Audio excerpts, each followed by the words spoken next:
একটা গান ছিল না উল্টো রাজার দেশে, তাতে একটা লাইন ছিল, পায় না খেতে যারা গাইতো খেয়াল টপ্পা ঝানু। গেয়ে গান হচ্ছে ধনী রামশ্যাম আর কুমার পানু। হে হে লা লা লা লা লা লা লা লা লা লা লা লা লা লা লা লা লা सोचे थे तुमसे झगड़ा करूं के नहीं, सोचे के तुमसे झगड़ा करूं के नहीं। সেই সময় কি সত্যি কোনো একটা রাগ, কোনো একটা ফ্রাস্ট্রেশন সেই থেকেই এই রামশ্যাম আর কুমার পানু? আমি আগে একটা কথা বলবো নচি, বলো। বহুদিন আগে আমি একটা নচির প্রোগ্রাম শুনতে গেছিলাম, মানে নচির একদম শুরুর দিকের প্রোগ্রাম। সেখানটা আমার মনে আছে ও তখন গান গাইবার মাঝখানে বলেছিল যে আমি তখন খুব স্ট্রাগল করছি এবং টালিগঞ্জের পাড়ায় পাড়ায় ঘুরি, এবং আমাকে জিজ্ঞেস করা হতো তুমি কার গলায় গাও, কি অদ্ভুত কথা, তুমি কার পায়ে হাঁটো, কার হাতে খাও। আমার এত ভাল লেগেছিল কথাটা যে একজন সিঙ্গারকে প্রথমেই সেই সময়টা জিজ্ঞেস করা হতো তুমি কার গলায় গাও, সে গান গাইতে পারছে কিনা সেটা দেখা হতো না। ঠিক ওই ভাষায় হয়তো ও বলবে না, বা এখন হয়তো ওগুলো বলবেই না, সেই সময়টা অনেক আগে পেরিয়ে এসছে, কিন্তু এই লাইনটা ঠিক এইভাবেই আমার মাথায় থেকে গেছে। ও ঠিকই বলছে, তখন আমি বলতাম, এবং বহু ডিরেক্টর এবং প্রডিউসার তারা জিজ্ঞেস করতো যে গান গাওয়া আছে কার গলায় গাও। তো সেটাই খুব আশ্চর্য লাগতো যে আমরা যে মৌলিক কিছু ভাবনার চিন্তা করার চেষ্টা করছি, কিছু করার চেষ্টা করছি, সেখানে মার খেয়ে যাচ্ছি শুধুমাত্র এই কয়েকটা ফোড়ের জন্য আর কি, সরি, মানে এই সব সিঙ্গারদের জন্য যারা সারা জীবনে কাউকে একটা নকল করে গিয়ে পয়সা করে ফেলেছে আর কি। আমাদের দেশে তো ওইভাবে গুণগত উৎকর্ষতা খুব একটা মাপা হয় না, কত মানে সফলতা আর সার্থকতার মধ্যে পার্থক্য আছে।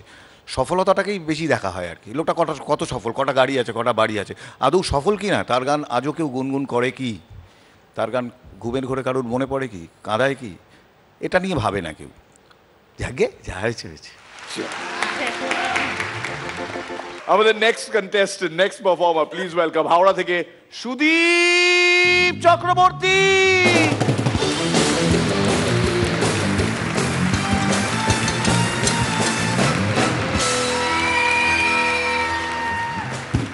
যার কথা বলবো আজ তাকে ভয় পাই মোস্ট, যার কথা বলবো আজ তাকে ভয় পাই মোস্ট। হাইটে আমার কম্পিটিটর বিয়াকুব ল্যাম্পপোস্ট। রাস্তার ধারে এক সুন্দরী কারেন্টের তার দাঁড়িয়েছিল। হঠাৎ একটা হ্যান্ডসাম ল্যাম্পপোস্ট এসে ওকে জড়িয়ে ধরে আদর করতে লাগলো, আর কারেন্টের তার লাফিয়ে লাফিয়ে উঠতে লাগলো। এই দেখে ওই ল্যাম্পপোস্টকে ওর পাশের ল্যাম্পপোস্ট বললো, এ কি তুই এটা কি করছিস? কি আবার? কারেন্টের তারের শখ পূরণ করছি। এক মন্ত্রী ল্যাম্পপোস্ট রাস্তা দিয়ে হেঁটে যাচ্ছে। হাঁটতে হাঁটতে যেই একটা গলির মধ্যে ঢুকেছে, তাকে তিনটে কুকুর দাঁড়িয়ে তাকে স্যালুট করছে। এই দেখে মন্ত্রী ল্যাম্পপোস্ট অবাক হয়ে বলল, এ কি তোরা আবার আমাকে স্যালুট করা শুরু করলি কবে থেকে? স্যার ভালো করে দেখুন, এটা সামনে নয় পিছনের পা। আলো না জ্বলা ল্যাম্পপোস্ট আর মিরাক্কেলের পার্টিসিপেন্ট, এদের মধ্যে মিল কোথায়? দুটোই তার কাটা। ঠিক ঠিক, একদম ঠিক।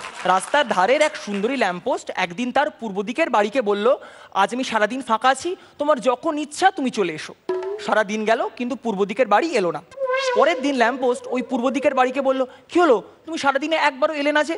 এসেছিলাম তো, এসে দেখি পশ্চিম দিকের বাড়ি তোমাকে অলরেডি হুক করে নিয়েছি। একটা কুকুরের সাথে একটা ল্যাম্পপোস্টের বিয়ে হলো। ফুলসজ্জার রাতে অন্তরঙ্গ মুহূর্তে হঠাৎ কুকুরটা কেঁপে কেঁপে কেঁপে কেঁপে উঠতে লাগলো। ল্যাম্পপোস্ট অবাক হয়ে বললো, এ কি তোমার এটা কি হচ্ছে? কি করবো বলো, জলবিদ্যুৎ তৈরি হচ্ছে তো।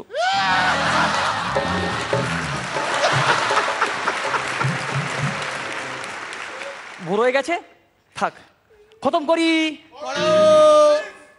ভোর হলো দোর খোলো রবি মামা ওঠরে, ভোর হলো দোর খোলো রবি মামা ওঠরে। ল্যাম্পপোস্ট নাই বা হলাম, কি আর এমন ছোট রে?